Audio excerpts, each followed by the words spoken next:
They laughed when the human first walked into the docking bay, not quietly, not politely. They laughed the way apex predators laugh when they see something small and soft wander into the wrong territory. The crew of the star cruiser Vraxelon were massive by any galactic standard, 4 meters tall on average, dense muscle fibers braided like steel cables beneath scaled skin.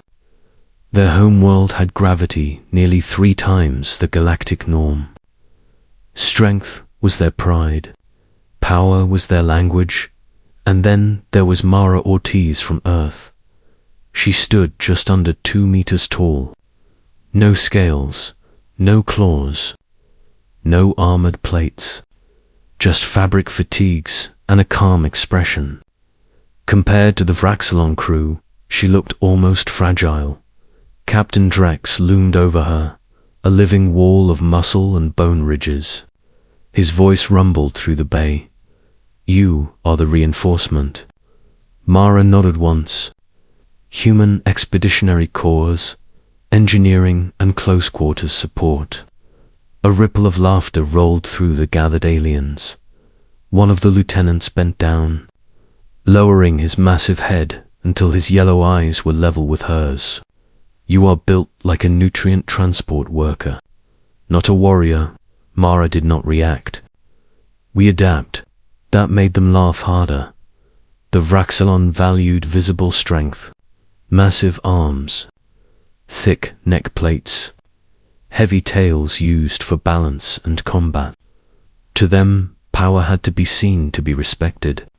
Humans hid their strength differently, in compact muscle, in tendon elasticity, in bone density evolved under one standard gravity but trained under many Earth.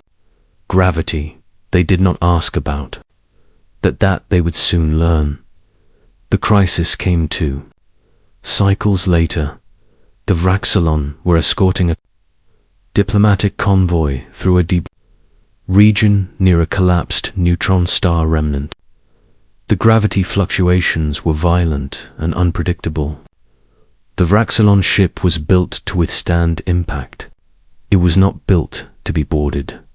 The pirates that struck them were thin, multi-limbed scavengers from a low-gravity moon cluster, fast, agile, used to fighting in microgravity. They cut through the outer hull near engineering and flooded the corridors with disorienting gas. The Vraxelon crew met them head-on. At first it was brutal and one-sided. The Vraxelon smashed invaders into bulkheads, crushed limbs, snapped carapaces, but the pirates adapted quickly. They triggered localized gravity damp. Whole sections of the ship dropped to near zero gravity. The Vraxelon faltered. Their strength depended on weight and traction. Their mass became a liability. They drifted, heavy and slow, unable to anchor themselves effectively in the altered gravity. The pirates darted between them, slicing at joints and exposed neck seams. Engineering reported damage to the core stabilizers. Captain Drex personally moved to secure it. Mara followed. He did not order her to stay back. He did not consider her a factor. When they entered the central reactor corridor, the gravity was fluctuating wildly. 1 second crushingly heavy, the next almost nothing. Emergency lights strobed red across warped metal walls. 3 pirates clung to the ceiling supports near the core interface. They were rewiring the control conduits. Drex roared and launched himself forward during a heavy gravity spike. He caught one pirate mid-air and slammed it into the deck so hard its exoskeleton shattered. Then the gravity shifted. 0.Drex drifted upward, massive limbs flailing for leverage.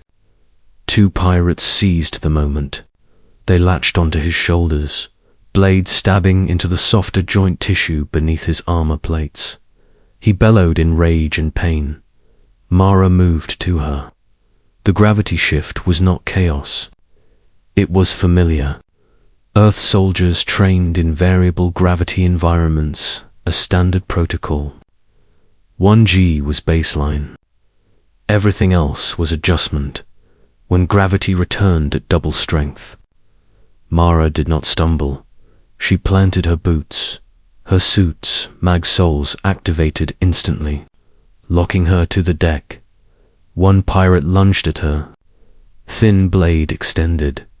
She stepped inside its reach. Humans evolved as persistence predators, endurance hunters, built for leverage and rotational power. Mara grabbed the pirate's leading limb, pivoted her hips, and used the gravity spike to amplify the motion. The pirate hit the wall hard enough to leave a dent in reinforced alloy. The second pirate was still attached to Drex, sawing at his neck's seam. Gravity dropped again. Mara disengaged. Her mag boots. She pushed off the deck and sailed upward with controlled precision. She grabbed the pirate mid-air and drove her elbow into its central nerve cluster. Once, twice, it went limp. Drex drifted toward the ceiling, bleeding heavily from 2 puncture wounds. His massive body rotated slowly in weightlessness. Then the gravity surged triple, standard. Drex crashed toward the floor. Even wounded, he weighed nearly a metric ton under that spike. Every Varaxelon in the corridor saw it happen. The captain was going to hit headfirst. His neck would snap. The weight of him would crush his own spine. Mara saw it too. She timed the surge at the last microsecond before impact. She stepped forward and locked her stance. Knees bent. Back straight. Arms up, she caught him, not gently, but securely. The sound that filled the corridor was not the crack of bone. It was the grinding protest of deck plating. Under 2 bodies, absorbing impossible force. Mara grunted, muscles in her arms and back standing out like braided cables. The gravity spike strained every fiber in her body. Her boots screeched against the deck, but she held when the gravity normalized again. She was still standing. Drex lay cradled in her arms. The corridor had gone. Silent Vraxelon warriors who could tear through reinforced bulkheads stared at the human holding their captain as if he weighed nothing. Mara lowered him carefully. Medical, she said into her calm, even. The remaining pirates fled shortly after. Without control of engineering, their advantage collapsed. The Vraxelon regained gravity control and hunted the intruders down methodically. Captain Drex survived. 2 cycles later, he stood once more in the docking bay, wounds sealed, armor polished. The entire crew had assembled. Mara stood in front of him again. Same calm expression. Drex did not loom this time. He stepped forward and performed a Vraxelon warrior's salute. Head bowed, fist to chest. "You lifted me," he said. Mara shrugged slightly. "You were falling." A low murmur moved through the crew. Drex's eyes narrowed thoughtfully. "Under triple gravity surge, my mass exceeded 2,000 of your Earth weight units." "Approximately," Mara said. "And you held." "We train under higher loads than our natural gravity. Muscle adapts." The lieutenant who had mocked her earlier stepped forward. He extended one massive arm and gripped a structural support column. With visible effort, he bent it slightly. Then he looked at Mara. "Can you do this?" Mara walked to the same column. She examined the bend, measured the angle with her eyes. Then she placed her hands on the metal and pulled, not explosively, steadily. Human muscles were built for endurance, for sustained force, for grinding pressure applied over time. The alloy creaked, warped further, slowly, relentlessly. She stopped when the bend matched the... Lieutenants, the docking bay was silent. Again, Drex spoke.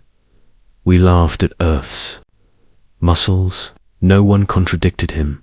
He turned to face his crew. We saw size. We saw smooth skin. We saw lack of armor. We did not see density. We did not see adaptation. We did not see gravity. His gaze returned to Mara. On Earth, your kind evolved under constant downward force. Yes, she said. And you made it stronger with training. Yes. Drex nodded slowly. The galaxy will learn. The laughter never returned. Instead, when other ships docked and their crews glanced skeptically at the human contingent stationed aboard the Vraxelon cruiser, they noticed something different.